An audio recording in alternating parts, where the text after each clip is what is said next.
ہم کریں گے ہر مظلوم کی حمایت۔ السلام علیکم، میں ہوں حرین فاطمہ اور آپ دیکھ رہے ہیں حمایتی نیوز HD چینل۔ نظر ڈالتے ہیں آج کی اہم خبروں پر۔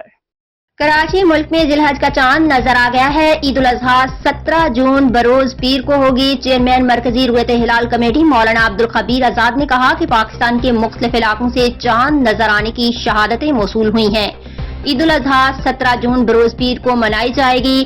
انہوں نے بتایا کہ پشاور، کوہاٹ، کرک، اٹک اور دیگر علاقوں سے شہادتیں موصول ہوئیں۔ قبل ازیں پشاور میں ذی الحج کا چاند نظر آیا تھا۔ اس سے قبل چیئرمین مرکزی رویت ہلال کمیٹی مولانا عبدالخبیر آزاد کا کہنا تھا کہ ذی الحج کا چاند نظر آنے کے قوی امکانات ہیں۔ موسمیات کا کہنا تھا کہ کراچی میں چاند کا دورانیہ افق پر 72 منٹ ہوگا۔ چاند کی عمر 26 گھنٹے 8 منٹ ہوگی۔ ترجمان محکمہ موسمیات نے کہا کہ کراچی میں موسم جزوی ابر آلود ہے۔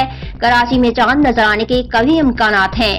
ملک بھر میں عید الاضحیٰ 17 جون بروز پیر کو ہونے کا امکان ہے۔ واضح رہے کہ سعودی عرب میں گزشتہ روز ذی الحج کا چاند نظر آ گیا۔ سعودی سپریم کورٹ کا کہنا تھا کہ وقوف عرفہ 15 جون جبکہ عید الاضحیٰ 16 جون کو ہوگی۔